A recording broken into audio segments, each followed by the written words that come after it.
Welcome to Revolution Against Evolution. I'm your host, Doug Sharp. I'm your co-host, Rich Gear, here with you as usual, and we have a couple of guests here, right, Doug? Mary Morgan and her husband Randy are with us today, and we have, I met them at the Maranatha Writers Conference. At least I met Mary. I don't think you were there, no. But we got to talking a little bit about our writing and our books, and Mary has written, we got 3 books, right? Yes, I do. How many have you written? 3.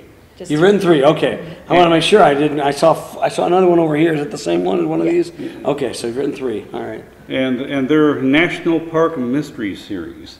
And, you know, it's been interesting to me that now Christian fiction is starting to really take hold as a genre. I think back when I went to the Maranatha Bible Conference in 1987, that was sort of something that was really unheard of.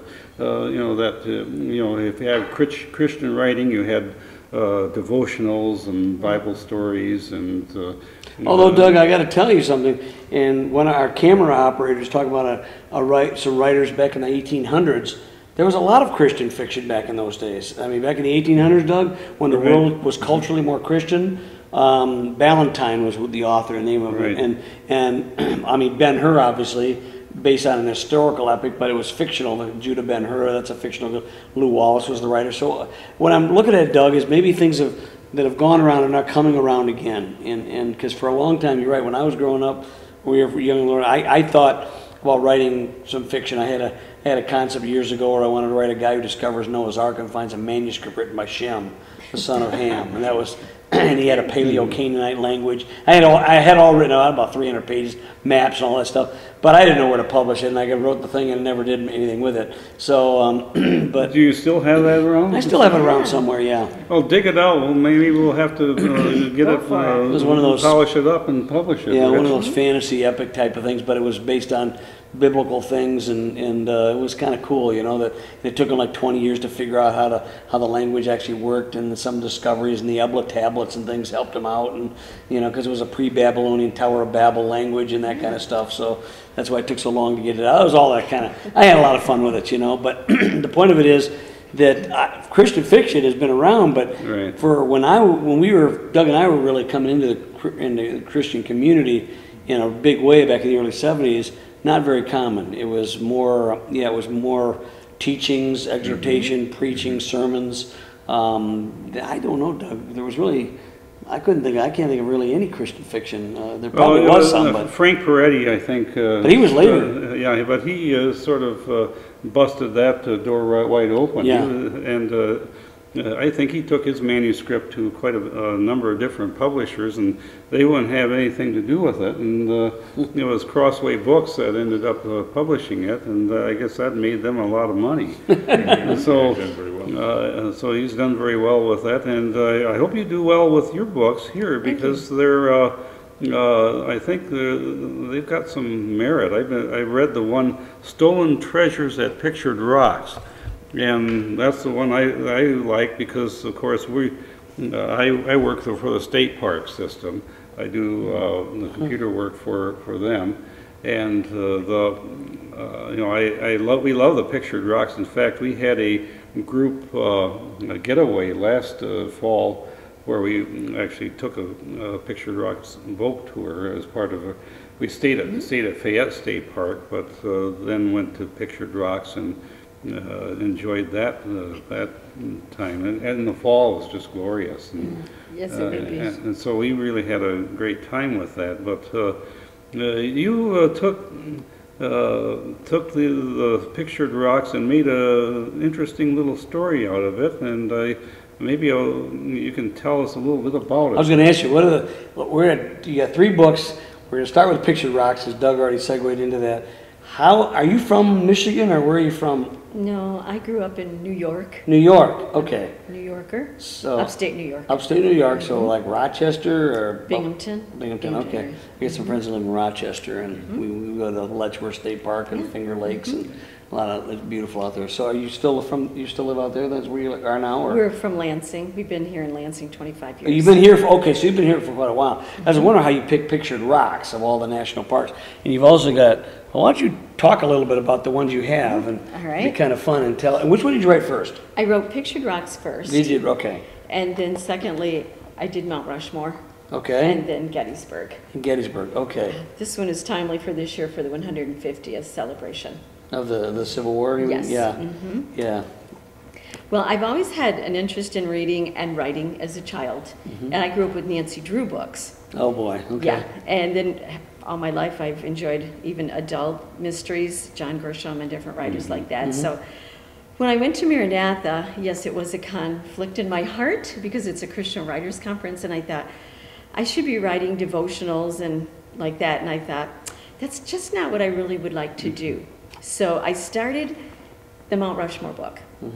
And I had it partway done, and I joined a writers group out in Grand Ledge. And Randy and I have always enjoyed reading Richard Baldwin mysteries. They're the Michigan mysteries. Richard's from Hazlitt. Oh yeah, we got those. We sell those at the museum I work at. Yes, Yeah. yes. And so we read his books. Well, my friend was his bookkeeper, and so I asked if he would go to the writers group with me a couple years ago, and he agreed to go, and he told how he writes his mystery books, sustains his plots, and develops the characters. And so he said to me, what do you want to do? And I said, I want to write children's mystery books like yours, because these are clean, wholesome books. He said, I like your idea. Let's do lunch. And so we went to lunch, and I told him I had Mount Rushmore halfway done. He said, no, I write Michigan mysteries. I want your first mystery to be set in Michigan. Oh, okay. Well, Randy and I had just been up to Pictured Rocks in the summer, and so I just set my mind to all the adventures that could happen there, and that's how this one got to be number one. Now that one, you actually use real live kids as your models for your who the kids characters in your used? books. Well, my husband's a pastor, so we have a lot of good kids in our church. Okay. So I choose our church kids, and the kids that will figure in all the books are a set of twins. And they are really nice kids, and they're just great role models. And the boy is this kiddo on the front. Okay. And their names are really Hannah and Ethan Hopewell, but I call them Ben and Becca for the sake of having Okay, sure. twin names. And then I was in junior church one Sunday, and I was telling the kids about all my books that I was going to do. And I said, what park do you guys want to be in? So they all rattled off which park they wanted to go to or what they like to do. And so hopefully I'll keep writing till all the kids are in a book. Oh. Oh, that'll be nice. That's, Yeah. Well, because there's a lot of national. It's interesting because I like to collect national parks. I've been doing that, and I just several years ago the National Park Service finally decided to come out with a passport book where you can actually stamp the books. And I've been to most of the parks. There's a few of them I've not. Alaska, I'm going to have to do a 6-month tour now. They got 5 national parks up there now. One time they only had Mount McKinley. Now it's Denali, but the mountain's still the same. But so are you? How many? So you think you're gonna be done when you're done with the kids, or done with the parks? How does that work? Well, actually there's 403 parks. That's what I'm saying. In the Well, I'm looking at that national because when I think of system. and I think of Yeah. national parks, they're sort of special. They're like there's about 50 of them now or so. You know, at one time there's about 30 of them. But then when you get the National Lakeshore, Pictured Rocks is a National Lakeshore. Right. And then you have Dunes is a national lakeshore as well, I think. And then there's historic parks. Gettysburg is an historic park. And this is a monument. And then there's national monuments, and that's Right. another one, yeah. Right. So what I've noticed is all 3 of these, none of these are technically national parks. I know. Yeah, like Fortunately, they're under Yellowstone. the umbrella of the park system. Oh, of course, yeah. And, no, they still count, but I Yeah. mean, you still get passport stamp for them, so that counts. But Yeah. they I was looking. Yeah, you don't have Yosemite or Yellowstone or Tetons or Grand Canyon or Mammoth Cave. That would be a cool one to set one in. Ooh, people get lost in the cave. You're working on Yellowstone right now. Right. Oh, there you You go. got Yeah. a Yellowstone book Yeah. going coming yeah. out? Great. Yeah. Now, That would be the next the mysteries? What kind of mysteries do you usually do? I mean, What these are, what I do is I take real kids, put them in real places, and conjure up ideas of things that they could see going wrong. This one is, and it really is a situation up at Pictured Rocks. People do go into the ships that have sunk and they steal the artifacts out of the ships. And it's against the law. Right. Oh, so yeah. that's I the know thing, that. the kids see and hear things happening, and they work with their parents and the rangers to solve it, and the fifth graders are the heroes. Yeah, Interesting. I Kids found love it that. Fun, Yeah. you know, sort of fun to go through it and see what they're going to do next, you know, and the traps that they set. And, Exactly. It was kind of a fun read to go through that. So Doug, you connect up with your inner 12-year-old. Is that what it is? That's what I did, yes. Well, I never left it, so I don't worry about that. You know. Now, I've got a trick question for you, and this is for you too, Rich. Maybe you know this. What is the closest national park to Lansing? Oh, to Lansing. Oh, Sneaky yeah. Bear? I think It's Point Pelee National Park in Canada. In Canada. But see, if you think of a United States national park, now that's a different deal. That is but a yeah, trick. That's a trick question, Yeah. yes. I like to stump people with geography questions. especially when he knows the answers in advance. Yeah. So you're going to, I haven't read your Mount Rushmore book or your Gettysburg book yet, but I guess I'll get the opportunity, hopefully. Who publishes your book, by the way? Richard Baldwin, that's the Michigan Mysteries author. okay. He has his own company. Does he really? From Hazlitt. Buttonwood Press, Buttonwood right? Press, yes. Neat. And where do you distribute your books at? Do you have? This one is sold in the national park. The rangers love it. Okay. It's going well. It's sold in stores in Munising, Grand Marais, different Awesome. places in the UP and downstate. Mount Rushmore, I'm still working to get into the South Dakota market. It was Yeah. being reviewed to be sold at that national park. Gettysburg, Randy and I went out to the 150th celebration, and I sold at the Wax Museum, and they did retain it to continue selling it there. Good. Wow. So, and I go to book shows, craft shows, festivals, fairs, and like that, and it's going quite well. Now these are not are these books that can you get them on ebook, or can you get them like a Kindle or an Amazon or a Nook or anything like that? Pictured Rocks is on Amazon. We're working at getting these, and they should be there anytime now. Okay. Yeah, but you can get them from our website. I have plenty of them, so. And I'm the first to post a review, so. Yes, you are. This is great. I mean, shoes. Oh, The shoes, yes, well. and bestsellers in Mason. Oh, Yes, great. Okay. Yeah, we do have some local stores. So. So Randy, I'm going to pose a question. Yeah, he thought he was gonna get out of it. What is your next national park trip? Are you going to take your family out west someplace? Well, we haven't lined one up right now. In fact, tonight we were just talking about a couple of the different scenes in national parks and how it would spark maybe interest in a child. We've been to McKinley and You been there? last Oh. yes. And I know for a child, they think of Alaska, they think of bears and snowshoes and like that. We've been to Hawaii and ridden down Haleakala above. We rode by That's the awesome. volcano. That's And great. that would be another one, or maybe Everglades in Florida. The idea for a child, especially with the alligators and that. Yeah. But, we've been to almost 50 of the parks ourselves, and each of them has kind of a unique setting for it. One place that would be an interesting setting for a mystery would be Natural Bridges National Monument, because there's some Yeah. Native American petroglyphs there. Yes. And there's actually one of a dinosaur. And we've got pictures of that. We explored that. It's the middle bridge, and there's 3 bridges in the national park, and we use that one quite a bit in our Revolution Against Evolution, okay. because Right, Native Americans weren't supposed to have seen the dinosaur. It's a sauropod. It's a long-necked dinosaur with a long tail, 4 legs. There's actually 2 of them. There's one behind it, which most of the depictions don't show that, but we have that. Okay. But the main one is it's clearly that it's a brontosaur, a patasaur type of a creature. Okay. So that's its own mystery in and of itself. It would be. But, There yeah. are petroglyphs, was it in Utah?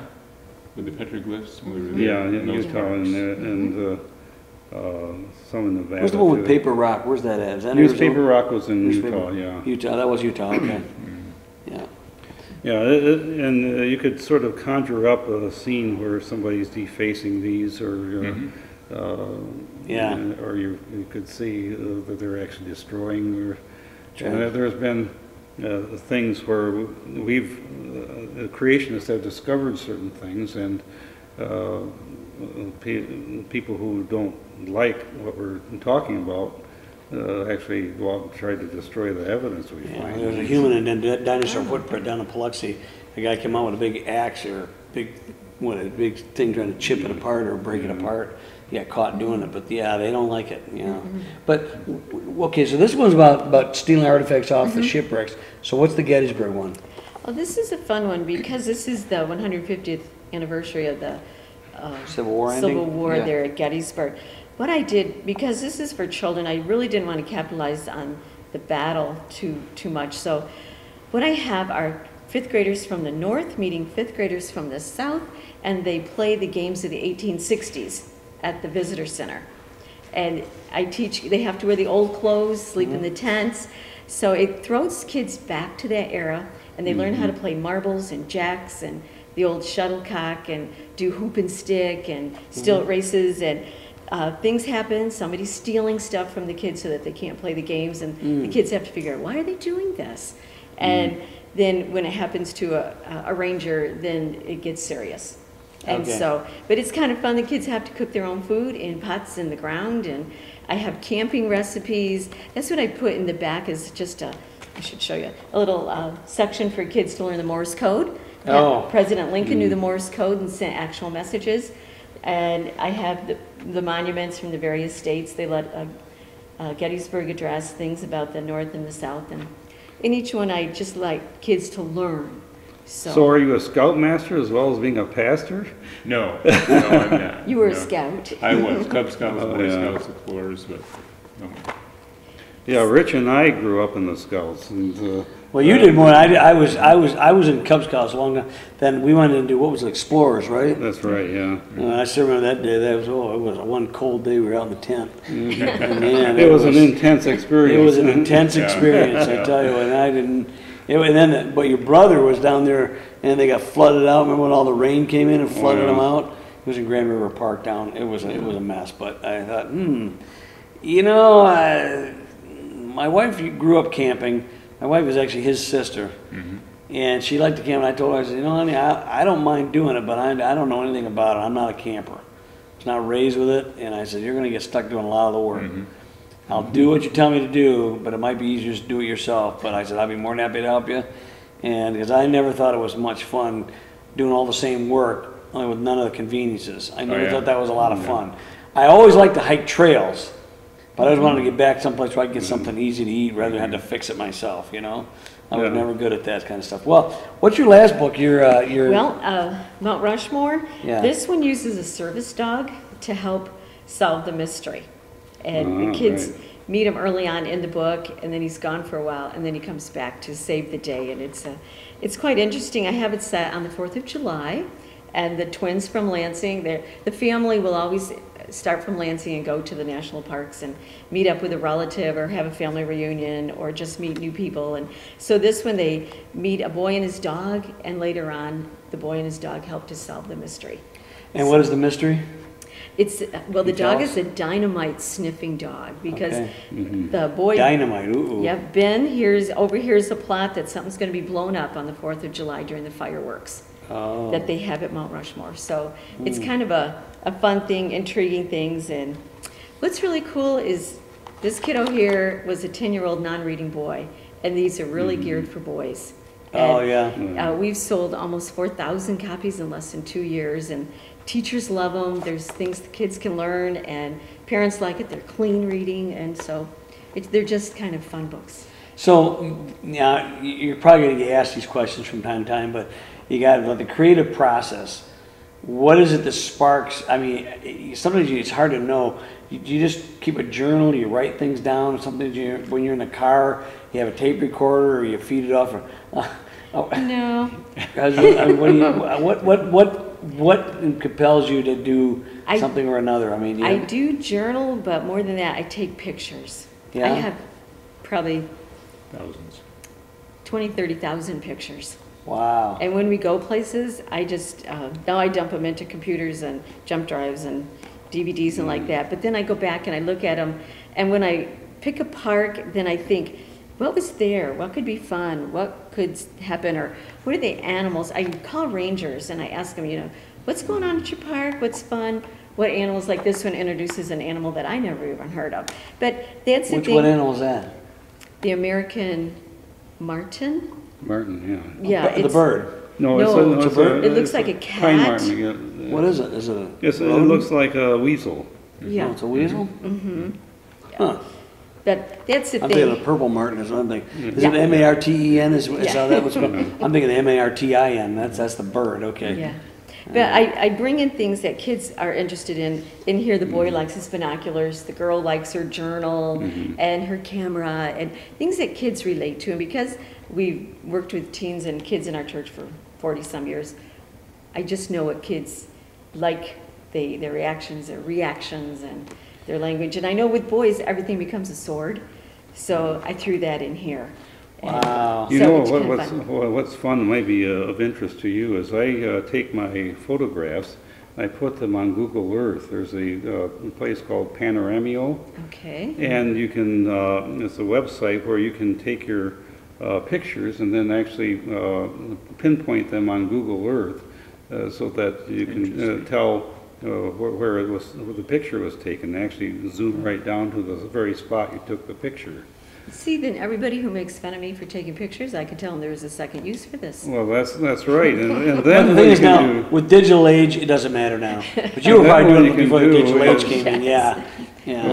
what you can do after that is you can actually point people from your picture to your book, or Yes. maybe connect them in a little bit of a website. And that's sort of some of the things we've done, is to take some of the things that we've actually experienced, pinpoint them on Google Earth, and people browse Google Earth and look at places like national parks, and they take a look at your picture, and they see a little bit about what it's about, and it's kind of neat.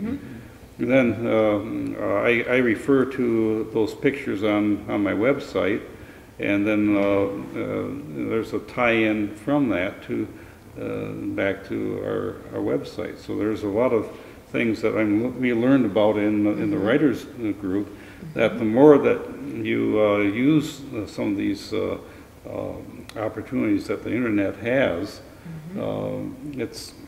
it helps you to advertise the work that you're doing, and helps you relate things together. So these books are, what are they, how long are these? They're just a little over 100 pages. This is 116. It's like 120. They're chapter books, so they're good for kids 7 to 11. Yep. They have lots of pictures. We have a great illustrator. She lives in Eaton Rapids, and she has sons of her own, so she Okay. knows what boys like. And the twins are a boy and a girl, so I appeal to girls and boys, but they're really good for boys, because it's difficult for boys to have a good book to read. And I see you had them sort of fight in the book a little bit too. You have a little bit of tension between them, or things going on where they just have the normal behavior between kids. This is exactly, I could visualize what was going on, so I've seen it in my daughters. Well, I was interested too. It's like when I was a kid, I used to like, there's something, what was it called, Encyclopedia Brown. Do you remember those? Yeah, sure. I used to love those now. I don't even know what age I was. I was probably maybe a little bit younger. I don't know what it was, but I was probably reading when I was 8 or 9 or something like that. But it seems like little mysteries like that, kids love that kind of stuff. It's, And then the idea that they can be the protagonist and be the one that actually solves the thing is, it's been forever, a device that's very attractive to young readers and young, say, I can make a difference. Oh, You know? right, and that's the thing. I let the kids be the heroes in the books. Yeah. So what do you got percolating now? Do you have anything? The one that's coming up now is Yellowstone. Oh, okay. They have a terrific winter program in Yellowstone. They decorate the lodges at Christmas time, and Okay. so that's what it's going to be, is a Christmas setting, and things will come up missing, or something's going to happen, that the kids are out there, they're snowshoeing, they're cross-country skiing, they're taking big snowmobile rides and everything that's kind of different. The buffalo will have the steam and the snow all over them so that kids can visualize a winter setting in a national park. I tell you, you come across a buffalo, those babies are big. Yes, they I can't believe it. When I come up to, I was out in the, driving down, I think it was South Dakota, Oh, yeah. and I was driving, and there was just hundreds and hundreds of them, and there were a bunch of them right in front of the road, and I said, well, I'm not going to argue with you. You look like you're big as a truck. That's what we They threw were in here. huge. Our family has experienced a lot of crazy stuff, and that's what happened to us. The whole herd walked right in front of our car. Yeah, that's what this So did. I threw it in the book just for kids to know this Yep. really happens. Well, we were in Kruger National Park, and we had elephants Doing the same thing. walk in front of our cars. Big That's African freaky. elephants, yeah. They're even bigger. Yeah. Boy, I tell you, well, that's pretty exciting. So, I mean, so there's really no end to this as long as as long as you're interested and excited. So, you basically get to be the gopher. Is that what's going on, Randy? You do? I do. I proofread the books, and I drive and carry books, and Are you still pastoring now, or are I you am, done? yeah. You are. So you're still. What's your church, by the way? Colonial Village Baptist. Colonial right Village here in Lansing. In Lansing. Okay. Oh, I know where. Yeah. Okay. Yeah. All So right. it's Over fun. there on Pleasant Grove area, right? Yes. Yes. Yes. Yeah. Yeah. Well, we wish you a whole lot of luck in your writing Thank you. and blessing. The Lord has obviously done a work through you in this way. I think you're putting together meeting a need that for literature for kids, which I think we neglect the kids. In If that I way. can add, the golden rule runs through them. Okay. So that good does overcome evil. That's all. Yeah. I'm not preachy, but my Christian ethics do come through. I would say that's the one thing different about modern Christian fiction. It's trying to be not quite as overt. I mean, it's there, and the worldview comes out. But I think that's constructive. I don't want to be so secretive that that the mystery is, well, what do you stand for? Well, I had a friend of mine. He doesn't like you songs and music. It's all about who's the you. It could be anything. But at the same time, it's nice because then people who may not be introduced to the gospel can now get into it. So anyway, just that's great stuff. Thank you. Well, we'll have to wrap up. We'll see you next time on Revolution Against Evolution. We hope you enjoyed our show.